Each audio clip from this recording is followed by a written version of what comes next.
இயேசு பிசாசின் வல்லமையில் அகப்பட்ட யாவரையும் குணமாக்குகிறவராக சுற்றித் தெரிந்தார். யார் இந்த பிசாசு? தேவதூதனாக இருந்தவன் பிசாசாக மாறி போய்விட்டான். பெருமைக்கு இடம் கொடுத்து தேவனுக்கு மேலாக தன்னை உயர்த்தவேன் என்று சொன்னதனால அவன் பிசாசாக, சாத்தானாக மாறி போனான். அவனை பின்பற்றின தூதர்களும் அசுத்த ஆவிகளாக மாறி போனார்கள். அந்த பிசாசு மனிதர்களை வேதனைப்படுத்தினால் தேவன் துக்கமடைவார் என்று சொல்லி தேவனால் சிருஷ்டிக்கப்பட்ட மனிதர்களை வேதனைப்படுத்துவது, அதுதான் அவனுடைய வேலை. தன்னுடைய வல்லமையை அதுக்குத்தான் அவன் பயன்படுத்துகிறான். பாவத்திற்கு அடிமையாக்கி மனிதர்களை சாபத்துக்குள்ளாக்கி விடுவது, அது தேவனை துக்கப்படுத்துகிற விஷயம்.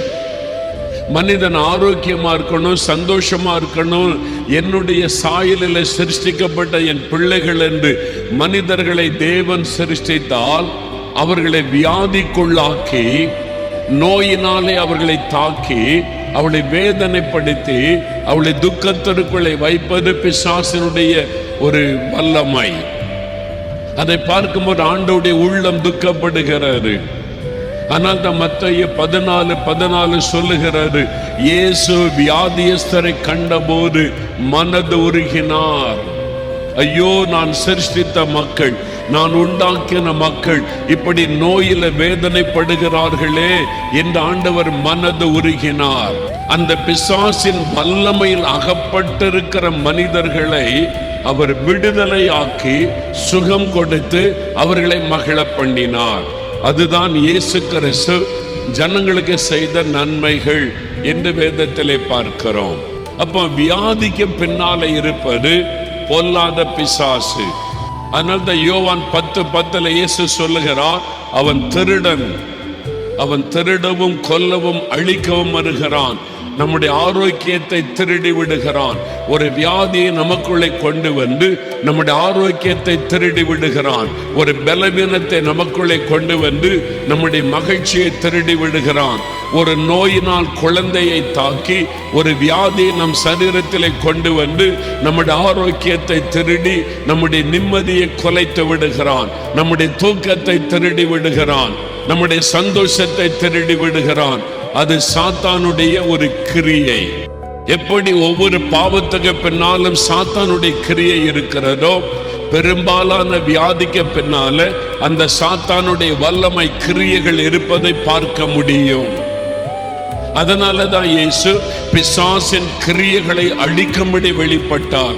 பிசாசின் வல்லமையில் அகப்பட்ட யாவரையும் குணமாக்குகிறவராய் சுற்றி தெரிந்தார் என்று வேதம் சொல்லுகிறது. 2-3 வேத வசனத்தை வாசித்தால் அது உங்களுக்கு விளங்கும். லூக்கா 13:11. அப்பொழுது 18 வருஷமாய் பலவீனப்படுத்தும் ஆவியை கொண்ட ஒரு ஸ்திரீ அங்கே இருந்தாள். அவள் எவ்வளவும் நிமிரக்கூடாத கூனியாயிருந்தாள். இயேசு ஒரு ஜபாலயத்தில் பிரசங்கம் பண்ண போயிருக்கும் போது 18 வருஷமாய் கூனியாக இருந்த பெண், சற்றேனும் நிமிர முடியாத கூனியாக இருந்தாள் என்று வேதம் சொல்லுகிறார். முதுகு வளைந்து கூனியாக இருந்தாள். இப்படி நிமிர்ந்து, நம்மளை போல இப்படி நிமிர்ந்து பார்க்க முடியாது. முதுகு வளைந்திருக்கிறது. தரையை பார்த்து கொண்டுதான் அவள் நடக்க வேண்டும்.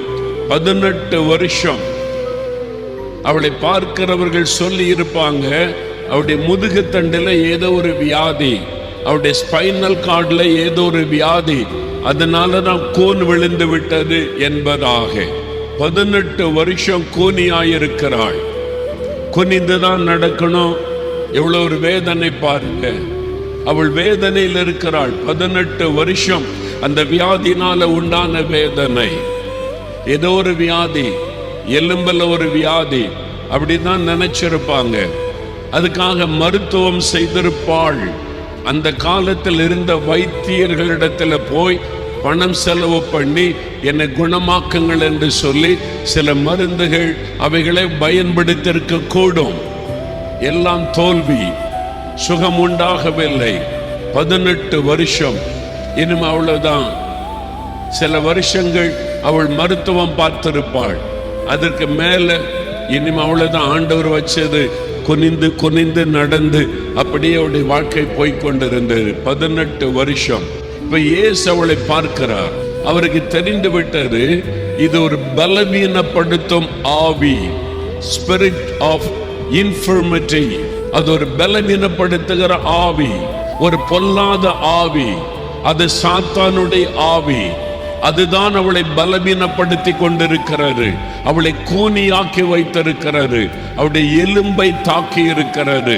அந்த ஆவிதான் அவளை 18 வருஷ வேதனையில் வைத்திருக்கிறது, நிமிர முடியாத கூனியாக வைத்திருக்கிறது. அதுக்கு பின்னால் இருப்பது ஒரு பலவீனப்படுத்துகிற ஆவி என்பதை இயேசு அறிந்து கொண்டார். அதுதான் அந்த அற்புதத்தில் எழுதப்பட்டிருக்கிறது. உங்க கால்களை முடக்கி வைத்திருப்பது ஒரு பலவீனப்படுத்துகிற ஆவி. நீங்கள் நடக்க முடியாதபடி உங்களை பலவீனப்படுத்தி, உங்களுடைய கால்களை முடக்கி, கைகளை பயன்படுத்த முடியாதபடி முடக்கி வைத்திருப்பது ஒரு ஆவி.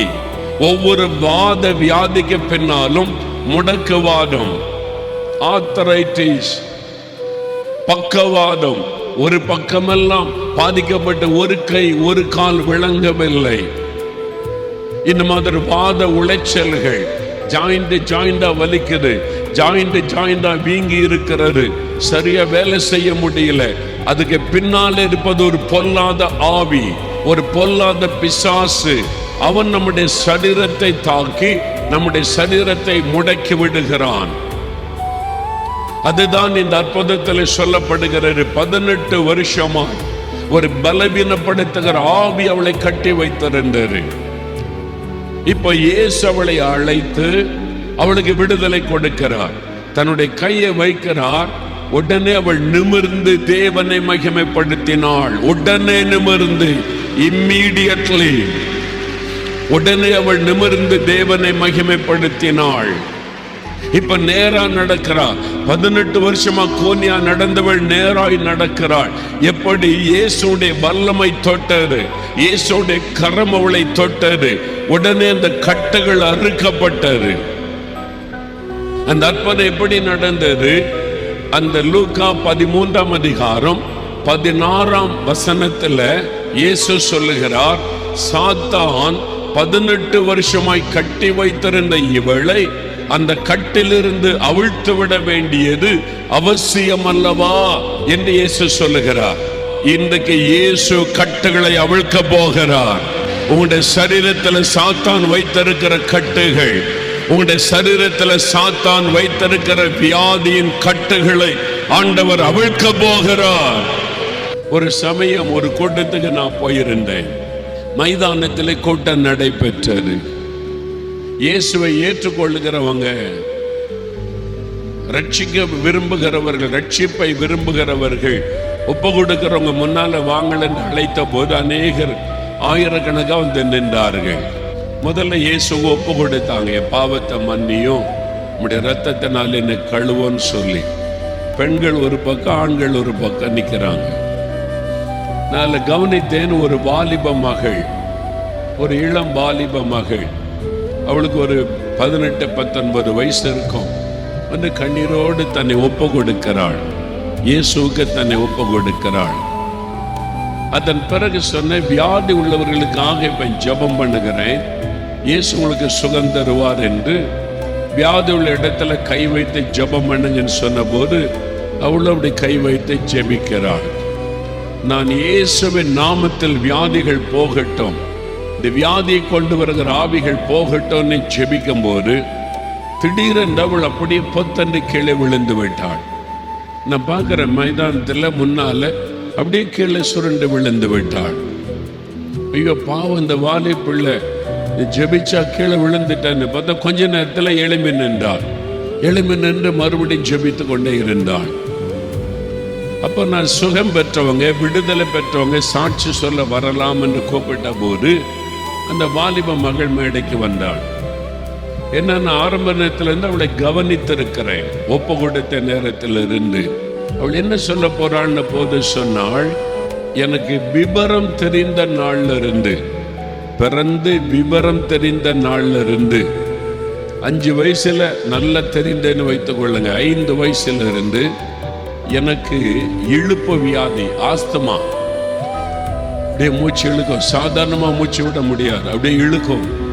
ஆஸ்துமா வியாதி, அப்படியே நுரையீரல் பாதிக்கப்பட்டு அப்படியே இழுத்துக்கிட்டே இருக்கும். சாதாரணமா மூச்சு விட கஷ்டம், இழுப்பு பாதிப்பு. வேற கிட்டத்தட்ட 15 வருஷமா அந்த பாதிப்பு. எவ்வளவு மருந்து வாங்கி கொடுத்துருப்பாங்க பெற்றோர், எவ்வளவு டாக்டர்கிட்ட போயிருப்பாங்க, சுகம் உண்டாகல. அவள் சொன்னாள், இப்ப ஜெபிக்கும் போது எனக்கு சுகந்தாரும் இயேசுவேன்னு இயேசுவின் நாமத்தை கூப்பிட்டேன். ஆண்டோடைய வல்லமை இறங்கும் போது எனக்குள்ள இருந்த ஒரு ஆவி என்னை விட்டு போய்விட்டது. அவளை கீழே தள்ளி விட்டு போய்விட்டது. நான் பார்க்கிறேன், கீழே சுருண்டு விழுந்தாள், டக்குன்னு எழும்பி விட்டாள். அவள் சொன்னாள், ஒரு அசுத்த ஆவி என்னை விட்டு போனது, அந்த வியாதி போய்விட்டது, இப்ப நல்லா மூச்சு விட முடிகிறது. விவரந்தர் இந்த நாள்ல இருந்து ஆஸ்துமா வியாதி இப்ப என்னை விட்டு போய்விட்டது. அந்த வியாதியை அந்த மகளுக்குள்ளே வைத்திருந்தது அந்த பொல்லாத ஆவி. அது ஒரு பலவீனப்படுத்துகிற ஆவி. அந்த ஆவிதான் அவளுக்குள்ளே ஆஸ்துமா என்கிற வியாதியை வைத்து வேதனைப்படுத்தி கொண்டிருந்தது. இப்ப ஜெப நேரத்தில் அந்த ஆவி போன உடனே அவள் நல்ல சுகம் அடைந்து விட்டாள். அல்லேலூயா. இன்னைக்கு உங்களில் சிலரை அந்த வியாதிக்கு பின்னால் இருக்கிற ஆவி உங்களை வாதித்து கொண்டிருக்கிறது. அதனாலதான் மருந்து மாத்திரை வேலை செய்ய மாட்டேங்குது. எவ்வளவு மருந்து சாப்பிட்டாலும் சுகம் உண்டாக மாட்டேங்குது. வாழ்நாள் முழுதும் சாப்பிடுங்கன்னு சொல்லிக்கிட்டே இருக்கிறாங்க. அவங்களால முடிஞ்சதை உதவி செய்யறாங்க. ஏன் போக மாட்டேங்குது? அதுக்கு பின்னால் இருக்கிறது பலவீனப்படுத்துகிற ஒரு ஆவி. இன்றைக்கு நோய்களை கொண்டு வருகிற ஆவிகள் ஓட போகிறது. உங்களுடைய சரீரத்தை கட்டி வைத்திருக்கிற பொருளாத பிசாசனுடைய கட்டுகள் இன்றைக்கு அறுக்கப்பட போகிறது. நோய்களை கொண்டு வருகிற ஆவிகள் வெளியேற போகிறது. இப்ப இன்னொரு வசனம் வாசிங்க. மத்தேயு 9ஆம் அதிகாரம் 32, 33 வசனங்கள். அவர்கள் புறப்பட்டு போகையில் பிசாசு பிடித்த ஊமையான ஒரு மனுஷனை அவரிடத்தில் கொண்டு வந்தார்கள். பிசாசு துரத்தப்பட்ட பின்பு ஊமையன் பேசினான். ஒரு ஊமையான மனிதனை இயேசுவினிடத்திலே கொண்டு வர்றாங்க. இவனால பேச முடியாது. பொதுவாக ஊமை என்று சொன்னால் அநேகமாக காதும் செவிடாக இருக்கும். அப்போ செவிடு அந்த ஊமை, அதுக்கு பின்னால் இருப்பது ஒரு ஆவி. இவனால பேச முடியல அப்படின்னா, காது கேட்காட்டா அந்த குழந்தையால பேச முடியாது. நம்ம பேசுறத கேட்டாதான் அது திருப்பி பேசும். அதனால ஒரு ஊமை பேச முடியல, அந்த நாவை சாத்தான் கட்டி விடுவான்.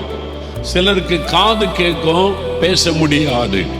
அது நாவை கட்டி வைக்கிற ஒரு பொல்லாத ஆவி. சிலருடைய காதை அவன் அடைத்து விடுவான். அது செவிட்டு ஆவி. பாருங்க, அவனுக்கு பேச முடியாது. ஊரார் நினைச்சாங்க அவன் ஊமை, பேச முடியாது அப்படிதான் நினைச்சாங்க.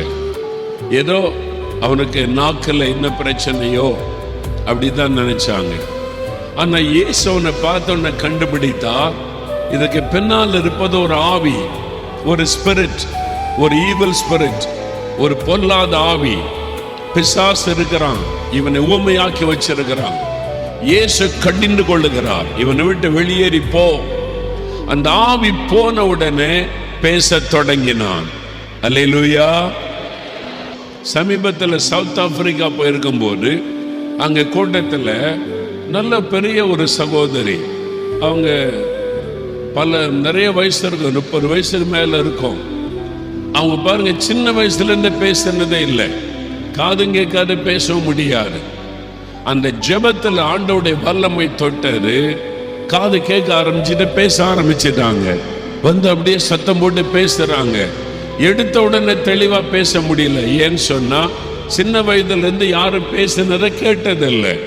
ஆனா இப்ப கேட்குது. இப்ப பேச ஆரம்பிச்சிட்டாங்க.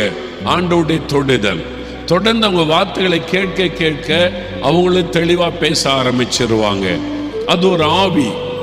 அதுக்கு பின்னால் இருப்பது ஒரு பிசாசு. காதை செவிடாக்கி விடுவது, நாவை பேச முடியாமல் கட்டி விடுவது. அதுக்கு பின்னால் இருக்கிறது ஒரு ஆவி. இன்னொரு வசனம் வாசிங்க, மத்தேயு 12ஆம் அதிகாரம் 22வது வசனம். அப்பொழுது பிசாசு பிடித்த குருடும் ஊமையுமான ஒருவன் அவரிடத்தில் கொண்டு வரப்பட்டான். குருடும் ஊமையுமானவன் பேசவும் காணவும் தக்கதாக அவனை சொஸ்தமாக்கினார். இங்கே ஒரு மனிதனை கொண்டு வர்றாங்க. அவனுக்கு கண்ணு தெரியாது, குருடும் ஊமையுமான மனிதன். நல்ல கவனிங்க, அவனுக்கு கண்ணும் தெரியாது, வாயும் பேச முடியாது. எவ்வளவு பரிதாபம் பாருங்களேன். பேச முடியலனாவது செய்கையை பார்த்து அவன் அண்டர்ஸ்டாண்ட் பண்ண முடியும். அவனால பேச முடியாது, கண்ணு பார்த்து அதை வச்சு அண்டர்ஸ்டாண்ட் பண்ணி அவன் புரிந்து கொள்ள முடியும். யோசித்து பாருங்க, கண்ணும் தெரியாது, வாயும் பேச முடியாதுன்னா அந்த மனிதனுடைய நிலைமை என்ன பாருங்க. அப்படிப்பட்ட ஒரு வேதனையில பிசாசு வைத்தாருன்னா இயேசு கிட்ட கொண்டு வர்றாங்க. இயேசு அந்த ஆவியை கடிந்து கொள்ளுகிறார். நம்முடைய சரீரத்துல ஏதோ ஒரு உறுப்பை சாத்தான் தாக்கி நம்மை முடக்கி விடுகிறான். நம்ம அதை பற்றி யோசிப்போம், அதை பற்றியே சிந்திப்போம், அதை பற்றியே கவலைப்படுவோம், அதை பற்றியே வருத்தப்படுவோம். நம்முடைய வாழ்நாள் முழுவதும் அந்த வேதனைக்குள்ள சாத்தான் வைத்து விடுவான். அதுதான் பிசாசனுடைய தந்திரம். அப்ப நீங்க என்ன சொல்லணும்? நான் ஆண்டவருடைய பிள்ளை, என் சரீரம் தேவனுடைய ஆலயம். சாத்தானே, என் சரீரத்தை தொட உனக்கு உரிமை இல்லை. என் சரீரத்தை தொடாத, இது தேவனுடைய ஆலயம், என் ஆவியானவர் வாசம் பண்ணுகிற ஆலயம், தொடாத. இயேசுவின் நாமத்தில் உன்னை நான் கடிந்து கொள்ளுகிறேன். நீங்க சொல்லணும், ஆமென் சொல்லுங்க. விசுவாசிகள் ரட்சிக்கப்பட்டு பரிசுத்தாவினால் நிரப்பப்பட்ட ஆண்டவருடைய பிள்ளைகள் சாத்தானுடைய சரீரத்தை தாக்க முயற்சி பண்ணுவான். உங்களை சோர்ந்து போக பண்ணணும், உங்களை முடக்கி விடணும்னு முயற்சி பண்ணுவான். நீங்க என்ன செய்யணும்? இயேசுவின் நாமத்தினாலே என் கையில வலியை கொண்டு வருகிற சாத்தானே, உன் கையை எடு. என் காலை முடக்க நினைக்கிற பிசாசே, உன் கையை எடு. என் மேல உனக்கு அதிகாரம் கிடையாது. என் சரீரம் என் தேவனுடைய ஆலயம், இதை தொட உனக்கு உரிமை கிடையாது. இயேசு கிறிஸ்துவின் நாமத்தில் உன்னை கடிந்து கொள்ளுகிறேன். நீங்க சொல்லணும், ஆமென் சொல்லுங்க. உங்க குழந்தை வியாதிப்பட்டுட்டாங்களா? உங்க குழந்தை மேல நீங்க கை வைத்து, இந்த குழந்தை இயேசுவுக்கு சொந்தம், என் பிள்ளையை நான் இயேசு ஒப்பு கொடுத்திருக்கிறேன், என் குழந்தையில வியாதியை கொண்டு வர உனக்கு அதிகாரம் இல்லை. சாத்தானே, உன் கையை எடு. என் குழந்தை மேல கை வைக்காத. உன்னை இயேசுவின் நாமத்தில் கடிந்து கொள்ளுகிறேன். இயேசு அசுத்த ஆவியை கடிந்து கொண்டார். இயேசு பலவீனப்படுத்துகிற ஆவியை கடிந்து கொண்டார். நாமும் இயேசுவின் நாமத்தில் கடிந்து கொள்ளும் போது அந்த வியாதி விலகணும்.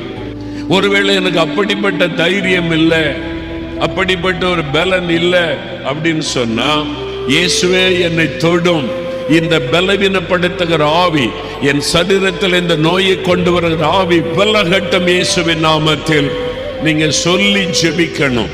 அப்ப இயேசுடைய வல்லமை உங்க மேல இறங்கி வரும். அவருடைய தொடுதலை உணர்வீர்கள். உடனே மாற்றம் உண்டாகும். அல்லேலூயா. பிரியமானவர்களே, ஆண்டவர் உங்களை நேசிக்கிறதுனால இன்றைக்கு உங்களோடு பேசி இருக்கிறார். இந்த செய்தியை கொண்டு கர்த்தர் உங்களோடு தெளிவாய் பேசி இருக்கிறார். இன்றைக்கு உங்களுக்கு ஒரு விடுதலை தேவை. உங்களுடைய சரீரத்தில் ஏதோ ஒரு பாதிப்பு, பலவீனப்படுத்துகிற ஆவி, பொருளாத சாத்தானுடைய கிரியை உங்களை தாக்கி உங்களை பலவீனப்படுத்தி வியாதிக்குள்ளாக்கி இருக்கலாம். இன்றைக்கு இயேசு உங்களுக்கு விடுதலை கொடுக்க விரும்புகிறார். நாம் இணைந்து ஜெபிக்கலாமா? அதுக்காக உங்க கூட சேர்ந்து ஜெபிக்க போறேன். எந்த இடத்துல விடுதலை வேணும், எந்த இடத்துல பலவீனத்தின் ஆவி தாக்கி இருக்கிறது, அது உங்களுடைய கண்களாக இருக்கலாம், காதாக இருக்கலாம், உங்களுடைய ஹார்ட்டாக இருக்கலாம், லங்ஸாக இருக்கலாம். எந்த இடத்துல அந்த இடத்துல கை வைத்து கொள்ளுங்க. விசுவாசத்தோடு ஜெபிப்போம். இன்றைக்கு உங்களுக்கு விடுதலை. தகப்பனே, உம்முடைய பிள்ளைகளோடு இணைந்து அவருடைய சரீரத்தில் உள்ள கட்டுகள் அறுக்கப்பட்டு விடுதலை உண்டாக ஜெபிக்கிறேன். அப்பா, நீர் தொட்ட உடன் சத்துருடைய கிரியைகள் அழிக்கப்பட்டு நோயின் கட்டுகளிலிருந்து ஜனங்கள் விடுதலை பெற்றார்கள் என்று வாசிக்கிறோம். உம்முடைய தழும்புள்ள கரம் இந்த பிள்ளைகளை தொடட்டும். இவருடைய சரீரத்தில் எந்தெந்த பகுதியில் பலவீனப்படுத்துகிற ஆவிகள் அவளை கட்டி வைத்திருக்கிறதோ, நோய்களை கொண்டு வருகிற ஆவிகள் அவருடைய சரீரத்தை தாக்கி இருக்கிறதோ, அவைகள் இயேசு கிறிஸ்துவின் நாமத்தில் அந்த ஆவிகளை கடிந்து கொள்ளுகிறேன். இயேசு கிறிஸ்துவின் நாமத்தில் அந்த கட்டுகள் அறுக்கப்பட்டு போகட்டும். இயேசு கிறிஸ்துவின் நாமத்தில் அவருடைய சரீரத்திலே விடுதலை சுகம் உண்டாகட்டும். உம்முடைய தழும்புள்ள கரம் அவர்களை தொடட்டும் என்று நான் ஜெபிக்கிறேன். உம்முடைய தழும்புகளால் சுகமாகிறோம். இயேசுவின் நாமத்தில் இன்றைக்கு இப்பொழுது ஒரு விடுதலை வரட்டும். அந்த நோய்களை பலவீனத்தை உண்டாக்குற அசுத்த ஆவிகள் இயேசுவின் நாமத்தில் விலகட்டும். அந்த கண்களை விட்டு அந்த அசுத்த ஆவிகள் விலகட்டும். காதுகளை விட்டு அசுத்த ஆவிகள் விலகட்டும். இருதயத்தை, லங்ஸை, கிட்னியை பலவீனப்படுத்துகிற பொருளாத சத்துருவை கடிந்து கொள்ளுகிறேன். இன்றைக்கு விடுதலை, இப்பொழுது வல்லமை இறங்கட்டும். இப்பொழுது சுகம் உண்டாகட்டும். இன்றைக்கோடு அந்த வியாதினுடைய கிரியைகள் அழியட்டும். உம்முடைய தழும்புகளால் சுகம் ஆனோம் என்று வாசிக்கிறோம். விடுதலை கொடுத்து விட்டதற்காய் ஸ்தோத்திரம், ஸ்தோத்திரம், ஸ்தோத்திரம். இயேசு கிறிஸ்துவின் நாமத்தில் ஜெபிக்கிறோம் பிதாவே. ஆமேன், ஆமேன். ஆண்டவர் தொட்டுட்டார். உங்களுக்கு விடுதலை ஆண்டவர் கொடுத்து விட்டார். இனி ஸ்தோத்திரம் பண்ணணும். ஆண்டவரே என்னை கொடுத்த விடுதலைக்காய் ஸ்தோத்திரம், சுகத்திற்காய் ஸ்தோத்திரம். நீங்க துதிக்க துதிக்க அற்புத மாற்றங்கள் உண்டாவதை காண்பீங்க. கர்த்தருடைய ஆசீர்வாதம் உங்களோடு இருப்பதாக. ஆமேன்.